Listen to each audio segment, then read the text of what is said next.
Hello learners, I am Garima Avasti and today we are going to talk about the topic the psychological aspects of language. So what do we mean when we talk about the psychological aspects? Psychological means brain related to brain. That is, how is it that our brain processes language?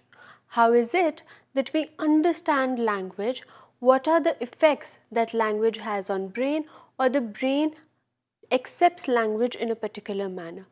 Is it that a particular place in our brain is responsible for language, whether it is speaking, listening, or understanding, or is it that it is scattered all over? So, let us talk about this topic in a little detail. When we talk about the psychological aspects of language, we say that the brain and language are very deeply interrelated. Language is very deeply seated in the human brain. That is, when we talk about language, language processes itself in the brain, where in a particular area we talk about speech, we talk about spellings, we talk about language, hearing, etc. So you might have seen it in maybe real life examples or in movies especially, that if the part of a brain is damaged in an accident or if somebody is hit on the head and a particular part is damaged, especially near the ear or something, then it leads to language imbalance. That is, the person, even if he or she was earlier able to acquire language, was a good listener, learner, speaker, is now unable to do so because of that particular problem. So we can say that brain damage, not the entire but a particular part of it, results in a language imbalance. When I talk about language imbalance, it means that the person whose brain has been affected has lost the ability to understand. He or she is unable to understand language. And when I am saying that he or she is unable to understand language, it means that they are unable to understand any concepts, because it is only and only through language that we make sense of the world around us. So other than that, there might be a time, so the nerves are very finely and neatly connected in the brain. They are very near each other. So sometimes this disturbance might lead to the ability to speak. So maybe there's a time when the child or the person, whoever is affected, is able to understand, is able to process what you are saying, but is unable to speak. That is, they are unable to articulate themselves in the form of words. So the negation of this tells us that brain and language have a very interrelated concept, that language is processed in the brain in a particular area and it is seated inside the human brain.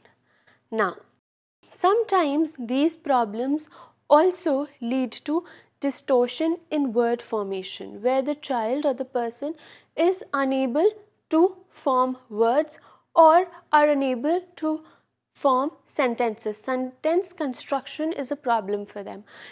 This is also a problem. Any of these problems could also take place, or you could see them in people with some sort of mental illness or the other. Rather than illness, I would say they are children with special needs. They have some problem with their mental ability to speak or to form words or to construct sentences.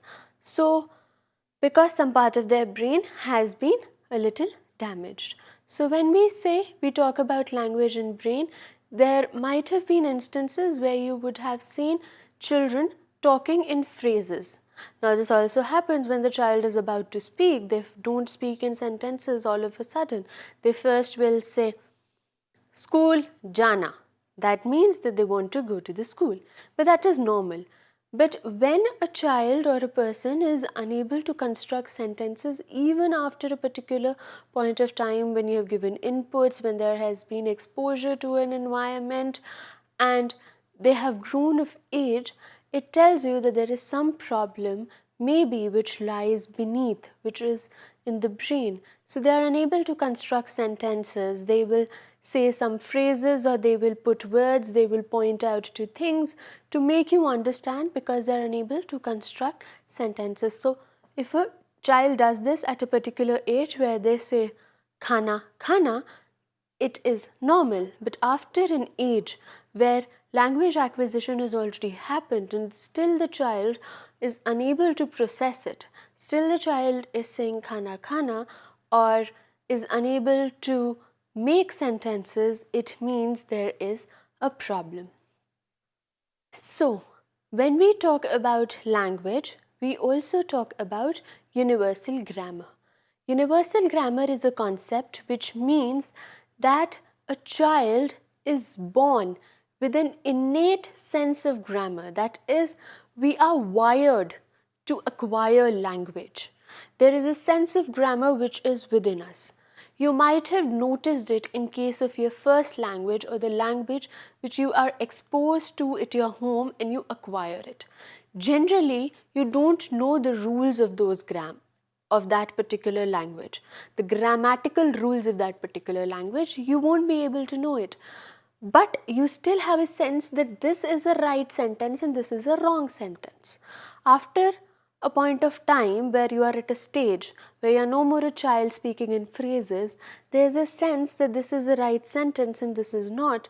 Mostly, we are not governed by any grammatical rules, but with a sense that this is right and this is wrong. It is your sense. So that sense which says that this hasn't been learnt by you, this is not something that has been grammatically taught to you by your teacher or your mother, but you still have a sense of it. So it is called universal grammar, and this is what helps us in learning languages. In fact, you might have heard this fact that if a child at a very small age is exposed to multiple languages also, that is, the father speaks some language, the mother speaks some language, the grandparents speak some other language, there's a multilinguistic thing going on in the family, the child is probably going to acquire all the three languages together, even if it isn't not in the family and within the peer group. Then also, if the child is spending a lot of time with those group of friends or a particular friend who has some other language, it is highly likely that the child will easily acquire that language also. So this goes against the idea of child is a blank slate. We say that it's not that there's nothing, but because we as humans have evolved so much and we have used language so much that now evolutionary we are wired to acquire languages. We are born with a universal grammar, a sense of language which helps us to acquire any form of language. So whenever there is a language that we are picturing it in the mind. So if a child is there and we are going to talk them or we are going to teach them about language, you start with words like mama, papa, which are people around the child. And then there are animals which you point out to, which is if it is a cat, then you say meow, right? Or that's a cat. If you say that look at the cat. So generally you're pointing out at things, you're pointing out at objects. It can be animal, it can be people, it can be different objects.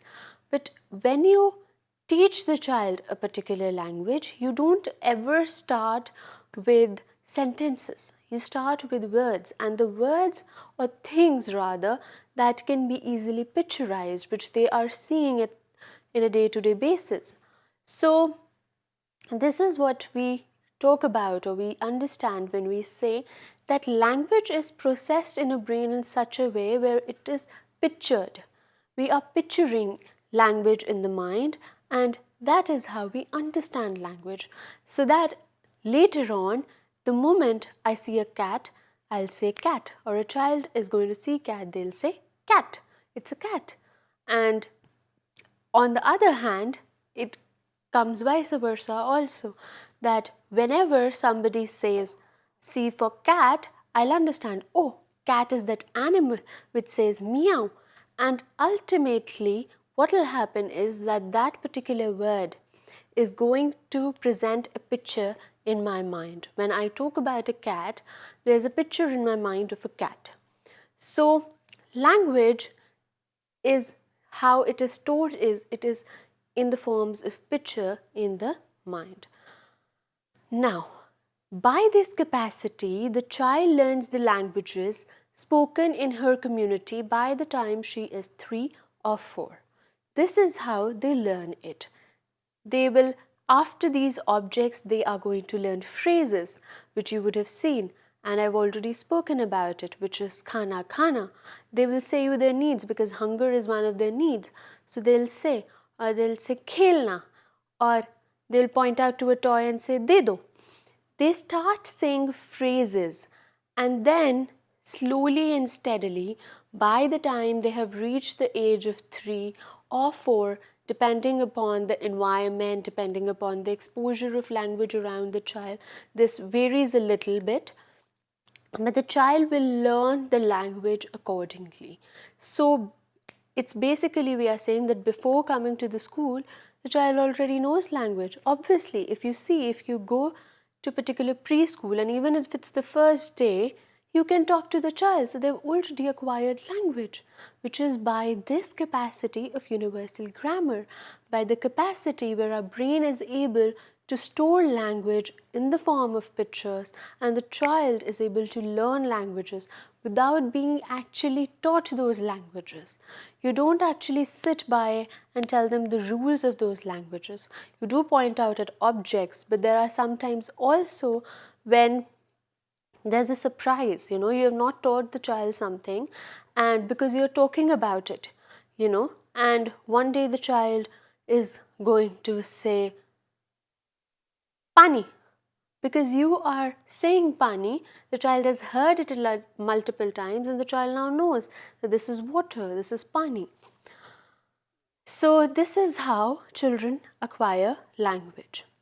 Language formation is done at a rule-bound manner at every stage. Language is formed rule by rule, and this So earlier the child is going to speak easy words like repetitive words, which are 2-syllable words at the most. Mama, dada, papa. These are the words that the child is going to talk about or speak, and then slowly and steadily they are going to associate things with the sound. For example, a dog is not dog at first, it's bhau bhau at first, it's a meow at first, and then comes cat, and then comes dog, right? So similarly, from these simple words to complex words, children are learning language, then they are learning phrases, and finally they're able to speak sentences, and there comes a time when they're able to voice out their needs, their demands to you as a parent. And this is what happens, and this is what takes place when we talk about language. Now we are going to talk about the process of language acquisition. I've been already talking about it, you have heard it in the past 2 slides already, but more concretely, how do we humans acquire language? How does a child acquire language? Now you must notice I'm not using the word learning here. I'm not saying how are we learning language. I'm saying acquisition. I'm saying how are we acquiring languages. So basically, I mean to say that language isn't something that we are going to teach the students, that is being taught to the students, where I'm sitting with a text or a notebook or a chalk and board and teaching, okay, see, this is that, this is this. But rather, language is acquired. Obviously, we teach children alphabets, which are A, B, C, D. But speaking of a language, the communicative basis, what is the importance of language? It is communication. So that thing has already happened. That level of acquisition has already taken place. So how does this take place? Language acquisition basically has 3 steps, 3 things which make it happen, language acquisition. One is universal grammar, which I talked to you about in detail, where the child already has a sense of underlying grammar. Then there is psychological readiness, which is that at a particular stage in a child's life, the child will be ready for something. And I've already also told you about this, that from simple to complex words, from different objects to phrases to sentences, and what is the amount of readiness? It also depends, is my child ready psychologically to acquire language, right? So if the child is too small, we can't expect him or her to say phrases. They'll come to it, but after a particular stage.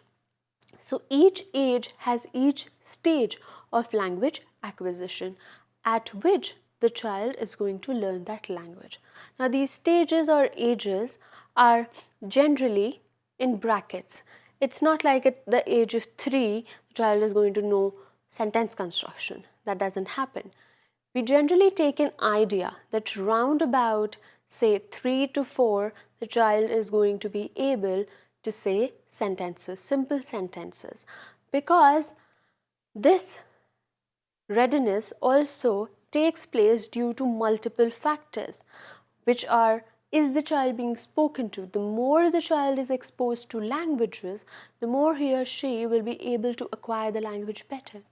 In fact, the children who are read out stories, it's called a read aloud, where a parent or maybe a teacher sometimes will open a storybook and they will read out the stories to the child.